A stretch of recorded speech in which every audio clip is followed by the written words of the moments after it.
नीति आयोग की रिपोर्ट में सबसे फीसदी बिहार क्यों है? हर एक मानकों में बिहार सबसे निचले स्थान पे क्यों है? नमस्कार, मेरा नाम आलोक है। आप लाइव सिटीज़ देख रहे हैं। भले ही चुनाव आयोग ने अपनी तैयारियां शुरू कर दी हों, लेकिन अब बिहार में नेता प्रतिपक्ष तेजस्वी यादव ने साफ साफ ये कह दिया है कि ये सही वक्त नहीं है चुनाव कराने का। चुनाव टाला जा सकता है क्योंकि इस वक्त कोरोना की जो स्थिति है वो काफ़ी भयंकर है, महामारी काफ़ी फैल रही है तेज़ी से, और बिहार में भी जो आंकड़ा है वो हर पल बढ़ रहा है। ऐसे में सरकार सोई हुई क्यों है? डिजिटल रैली क्यों कर रही है?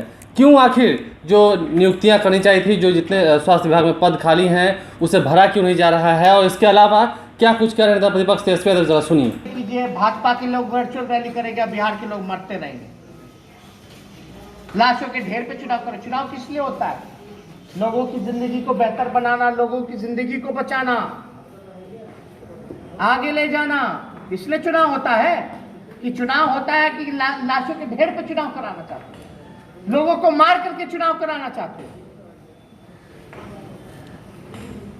अब जो सुनने वाले, आप रैली करेंगे, ये लोग एक एक हफ्ता रैली करेंगे, इन चीजों को कौन सुधारेगा? आखिर इतनी जल्दबाजी है क्यों चुनाव की? कौन सा घबराहट है?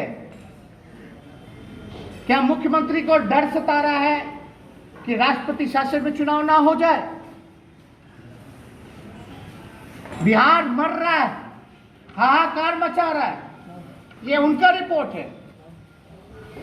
एक तरह से वो कबूल कर रहा है बिहार में। तो क्या हो रहा है भाई? यहाँ चुनाव की तैयारी चलती है,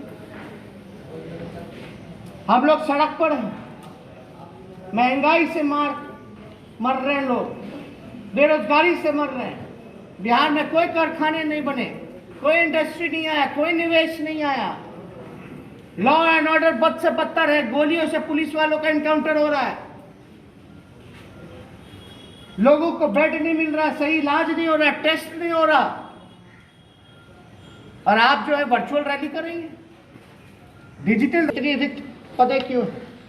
नीति आयोग की रिपोर्ट में सबसे फीसदी बिहार क्यों है? हर एक मानकों में बिहार सबसे निचले स्थान पे क्यों है? आयुष्मान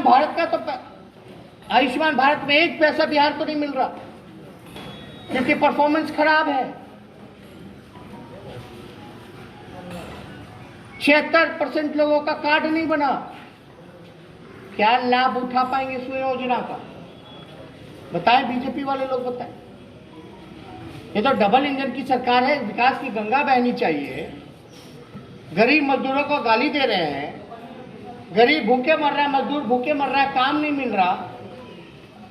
सुप्रीम कोर्ट के कहने के बावजूद भी हमको नहीं लगता, अगर केवल पटना जिला का ले लिया जाए तो पटना जिला में 2% लोगों को भी काम नहीं मिला होगा, जितने लोग बाहर से आए होंगे। यह चैलेंज है मेरा। उनके भी बाल बच्चे हैं, गरीबों के भी बाल बच्चे हैं, कहाँ इलाज कराएंगे? वो प्राइवेट में तो इलाज नहीं करा पाएंगे अपना। उनके लिए तो सरकार ही अस्पताल जो है वहां इलाज करा पाते हैं। वहां क्या व्यवस्था है? वहां ना नर्स है, ना डॉक्टर है, ना स्वास्थ्य कर्मियों की इतनी कमी है, स्वास्थ्य केंद्र नहीं है, एम्बुलेंस का अलग खेल चल रहा है बिहार में। पता होगा जहानाबाद कोरोना में, जहानाबाद एक बच्ची को मां गोद में लेकर के दौड़ती रही, एम्बुलेंस तक नहीं मिला, लाश को दौड़ती रही। ये काम चुनाव का, इलेक्शन कमीशन का है। सरकार का काम होना चाहिए इंतजाम करना, बेहतर इंफ्रास्ट्रक्चर बनाना, टेस्ट ज़्यादा से ज़्यादा कराना, रैंडम टेस्टिंग कराना।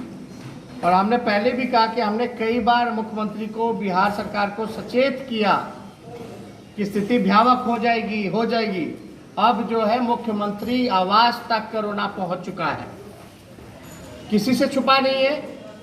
मुख्यमंत्री को भी अपना जांच कराना पड़ा। बहुत अच्छी बात है, उन्होंने जांच कराई, 2 घंटे में रिपोर्ट भी आ गया। क्या ये सिस्टम, जब मुख्यमंत्री का 2 घंटे में रिपोर्ट आ सकता है, जांच हो सकती है, तो ये आम लोगों के लिए क्यों नहीं हो सकता? भगवान के भरोसे हम फिर से कह रहे हैं, ये जुलाई का महीना है, जुलाई में ही भयावह स्थिति पैदा हो चुकी है, और आने वाला जो महीना है अगस्त सितंबर का, आप कल्पना नहीं कर सकते बिहार किस दौर से गुजरने वाला। पक्ष जो है हम लोगों ने साफ तौर पे पहले भी कह दिया कि आखिर इतनी जल्दबाजी क्यों। हम इतना साफ साफ कह रहे हैं नीतीश कुमार जी को इतनी हड़बड़ी क्यों है, इतनी बेचैनी क्यों है। आप जो है बिहार के लोगों का ध्यान रखना चाहिए, तो आपको अपनी कुर्सी की चिंता क्यों हो रही है भैया। अगर आपने 15 साल में काम किया होगा तो आपको ये सब रैलियां करने की जरूरत नहीं है। आप निश्चिंत रहे, आप अपना काम करते रहे। सही तो नहीं, सही नहीं, समय तो सही नहीं। आप देख लीजिए जो भयावह स्थिति है कोरोना की, संक्रमण जब रैंडम टेस्टिंग हो रहा है 10 में से 10 रैंडम टेस्टिंग में 10 तो पॉजिटिव आ रहे हैं, तो हमको तो लगता है स्थिति जो है बड़ी भयावह है। तो आपने सुना चुनाव के मसले पर आज तेजस्वी यादव ने भी साफ साफ कह दिया कि पहले बिहार की जनता जरूरी है, उनका स्वास्थ्य जरूरी है, वो कैसे ठीक रहे ये जरूरी है। बिहार ऐसे भी कई रिपोर्ट्स में ये दिखा है कि बिहार जो है वो फिसड्डी राज्य बन गया है, स्वास्थ्य की व्यवस्थाएं बिहार में ठीक नहीं है और जेडीयू और बीजेपी जो है वो वर्चुअल रैली करने में लगे हैं ताकि कुर्सी बच सके। ऐसे में नेता प्रतिपक्ष तेजस्वी यादव ने साफ साफ अपनी मंशा जाहिर की है और कहा है कि ये सही समय नहीं है बिहार में चुनाव करने का। आगे चुनाव आयोग को जैसा ठीक लगे वो निर्णय लेंगे, उसका हम स्वागत करेंगे। देखने वाली बात यह है कि जब अब मनाही होने लगी है, जब अब ऐतराज़ जताने लगी है पॉलिटिकल पार्टीज, तो ऐसे में क्या चुनाव आयोग चुनाव कराता है समय पर या फिर चुनाव टाले जा सकते हैं। आप लाइव सीरीज के साथ बने रहें, हमारे चैनल को सब्सक्राइब कर लें, साथ साथ फेसबुक पेज भी लाइक करें। इसके अलावा ट्विटर हैंडल पर लाइव सीरीज को फॉलो करें। धन्यवाद।